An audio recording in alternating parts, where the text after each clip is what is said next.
We were given the responsibility for restructuring a program that many of you are familiar with, which was propagated by Dr. Kalam when he was President of India, which is the provision of urban facilities in rural areas, the Pura concept. Basically, 7 clusters were taken in 7 different states of the country, and an attempt was made to improve the infrastructure in these clusters. About 4 to 5 crores of investment over a 3 to 4 year period in these clusters were put in. Some of these clusters did take off, particularly in Kerala, where the distinction between urban and rural, of course, is largely artificial. But at the end of the exercise, one has to say that that attempt at replicating urban infrastructure in rural areas was not a great success. Now, why wasn't it a success? There was no business plan. There was no link with economic growth opportunities. It was a largely infrastructure-oriented activity, providing roads, providing electricity, providing water supply. It was not linked with any sustainable economic activity. And there's really no ownership as far as the projects were concerned. We are taking a Gram Panchayat area, and a Gram Panchayat area, a cluster Gram Panchayat area, could be a population of anywhere between 20,000 or 25,000. And bringing a private sector in to be the anchor investor for creating the economic opportunity which will drive the growth of this town. This is a fundamental paradigm shift that we are bringing about. We are actually converging a lot of schemes of the Ministry of Urban Development and a whole host of other government departments with the objective of providing infrastructure in these areas, with the responsibility for the private entrepreneur to kickstart the economic activity. Now, the service standards in these areas for infrastructure are not going to be any different than the service standards that are going to be there in urban areas, because the belief is that people are willing to pay for a good quality of service. And in fact, this is not a subsidy-oriented model. This is a payment-oriented model, because the private sector entrepreneur actually recovers his investment through pricing of urban infrastructure. Now, these are some of the type of urban amenities that we are talking about: water supply, drainage, solid waste management. Electricity, of course, is going to play a very important role. This is going to be done largely through the existing programs, but the value addition is going to come through the private sector in identifying the revenue earning projects. In some areas it could be dairying, in some areas it could be apparel, in some areas it could well be tourism, in some areas it could be non-timber forest produce, depending on the ecology of that region.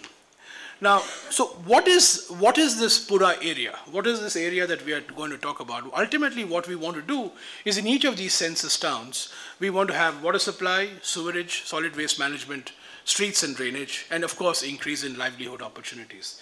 It's this linkage of infrastructure and livelihood that is at the crux of this restructured program.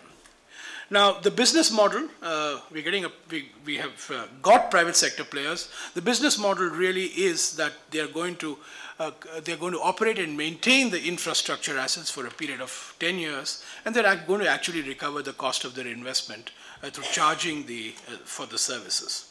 We're going to have a one-time capital grant that my ministry is going to provide. A typical project is going to cost roughly, each project is going to cost about 120 to 150 crores.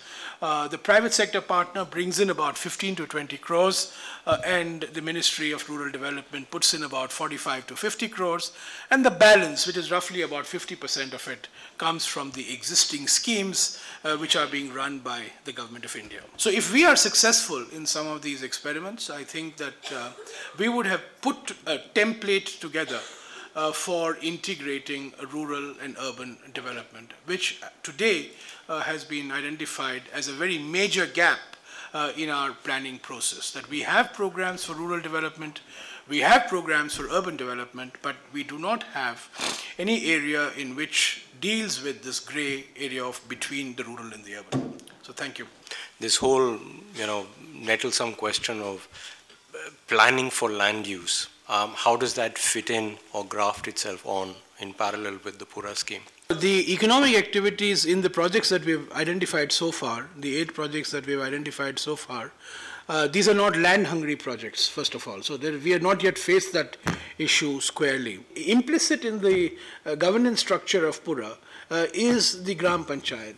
I mean, is the fact that the Gram Panchayat is the anchor around which the Pura project, and it's this tripartite agreement between the private party, the government, the center or the state as the case may be, and the Gram Panchayat. So it is legitimate to expect that questions on land use are going to be determined at the Gram Panchayat level. You mentioned about the capex which gets taken care, the capital expenditure you would put in the infrastructure which gets taken care of through central funding or whatever. And then you mentioned operation and maintenance. It's kind of built into it saying that this particular asset will last for 10 years or 20 years. And if it's not maintained the way it's meant to be maintained, the life of that asset shrinks to maybe 3 or 4 years. So what would be the mechanism by which you would raise this operation and maintenance costs? You have to have an agreement with the Gram Panchayat that A, you're going to be given the responsibility for O&M for a 10-year period, and that whatever investments you're making, you will be able to recover, those investments by charging for whatever services that you are going to be providing for infrastructure. That's why out of something like 93 proposals, only 8 we are actually taking forward. We've seen that it's only when the community is really involved that water and sanitation project or water quality, like we saw last week at the conference, they work only when there is intense community participation. So how is that going to happen? And then what about the issue of the poor? They may not be able to, get access to the services if they have to pay for it. These are relatively better off Gram Panchayats who will be in a position to meet the costs which are going to be imposed by the entry of the private sector player. Now, the agreement of the private sector entrepreneur is with the Gram Panchayat. Okay.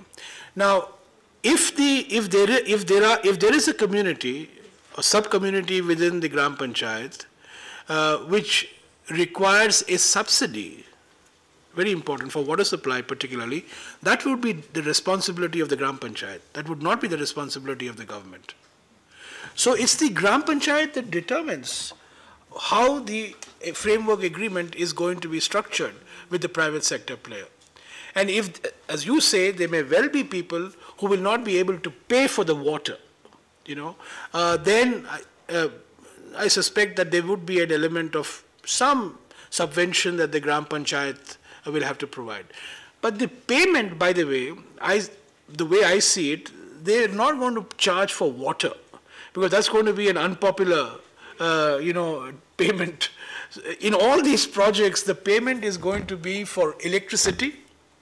Large people are willing to pay for electricity, but they're not willing to pay for water, even in these areas. But I think most of the cost recovery is going to take place through the provision of electricity and not through the supply of water.